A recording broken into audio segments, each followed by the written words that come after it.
जयप्रकाश जनता दल जेपीजेटी का राष्ट्रीय अधिवेशन संपन्न। जयप्रकाश जनता दल के अध्यक्ष पंकज सहाय ने झारखंड में सामाजिक उत्थान पर जोर देते हुए पीएसआर फंड यानी पॉलिटिकल सोशल रिस्पॉन्सिबिलिटी फंड की अवधारणा रखी, जिसमें उन्होंने देश के सभी राजनीतिक पार्टियों से आह्वान किया कि सभी राजनीतिक पार्टियां अपने फंड से कुछ प्रतिशत पैसा सामाजिक कार्यों में लगाएं और खुद उसका ऑडिट करें। इस तरह से उनका समाज के प्रति सीधे तौर पर भागीदारी सुनिश्चित होगा।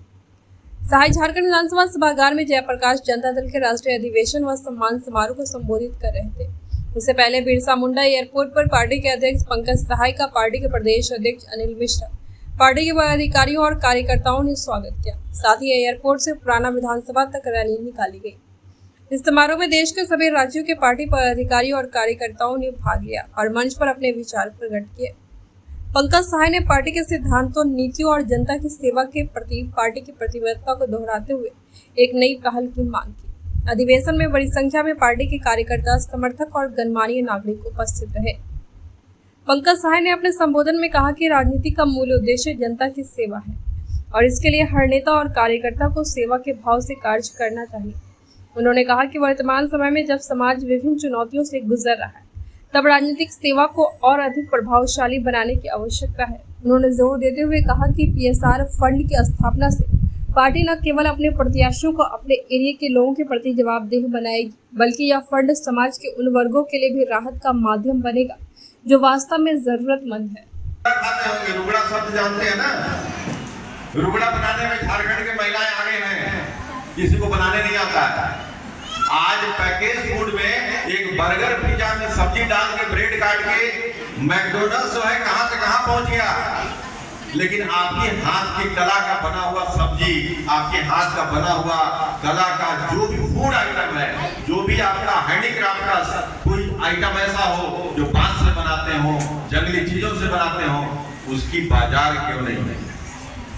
जयप्रकाश इसके लिए ही कह रहा है कि ठीक है, सरकार तो अपनी योजनाएं चला रही है, सभी पार्टियां मिल करके अपने प्रत्याशी को यह कहें कि भाई जिसके यहाँ जो रोजगार की कला है हाथ की, उसके लिए पीएसआर पॉलिटिकल सोशल रिस्पॉन्सिबिलिटी या राजनीतिक सामाजिक जिम्मेदारी लेने को तैयार हो और उनके व्यापार को बढ़ाओ। 2 पैसे का इनकम हो सकता है। वन देश वन टैक्स, लेकिन किसी सरकार ने ये नहीं कहा कि इस देश में एक शिक्षा लागू करो।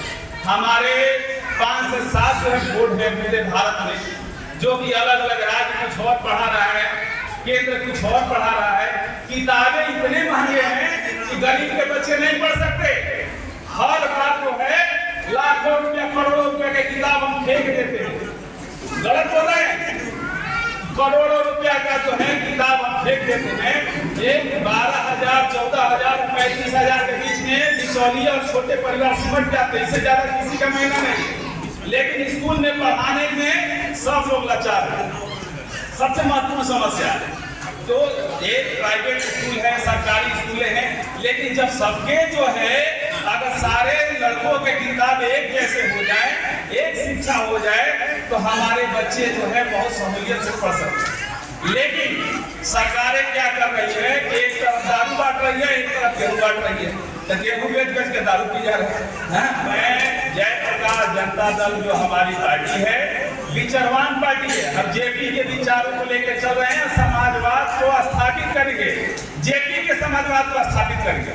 हमारे पंकज सहाय जी ने कहा है कि जेपी के विचारों को हम लागू करेंगे और इसी को लेकर हम चल रहे हैं।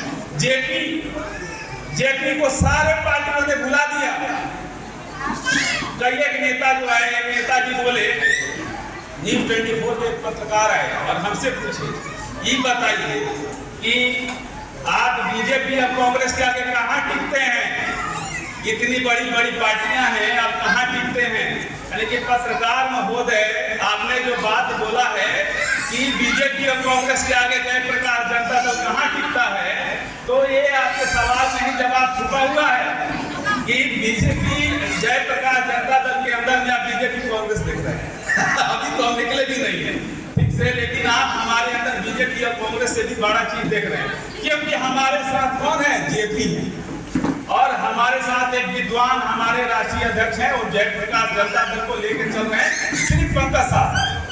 जिस क्षेत्र में आप बात करिए हमारे राष्ट्रीय अध्यक्ष से, उस क्षेत्र में आपको जो है भारत की कोई भी पार्टी हो फ्रॉडों की बात नहीं करेगा। अगर हमारे राष्ट्रीय अध्यक्ष के पास आधा घंटा बैठा दें तो उनके जो है ना वो पोल खुल जाएंगे। तो ऐसे हम लोग लेके चल रहे हैं। हम लोग को जल्दबाजी नहीं है सत्ता तक पहुंचने की। बहुत लोग आते हैं, बहुत बातें कह जाते हैं कि आप किसी से टाइप कर लीजिए, उसे टाइप कर लीजिए, ऐसे टाइप कर लीजिए। लेकिन राष्ट्रीय अध्यक्ष ने कहा कि हम अपने बल पर सरकार बनाएंगे और एक दिन वो दिन आएगा कि जहां जयप्रकाश जनता दल अपनी सरकार बनाएगी। और कांग्रेस सत्ता पे धाराशायी हो गया। लेकिन इसके पीछे और एक चीज है जो आप लोगों ने किसी भी राजनेता में नहीं देखा होगा, जो हमने मूल्यांकन किया है। आप किसी को हराइएगा,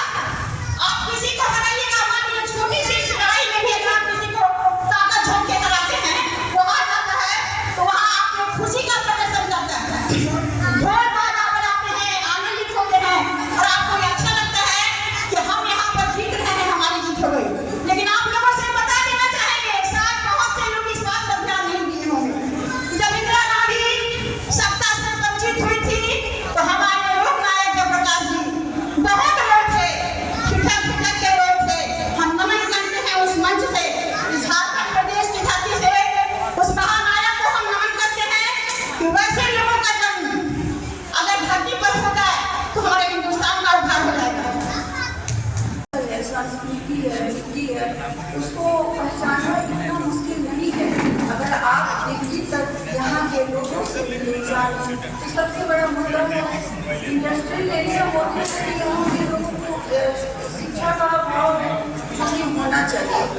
अगर इस पार्टी में लंबे समय तक और काम करने का आगे होने झारखंड के शिक्षा पर ज़्यादा जोर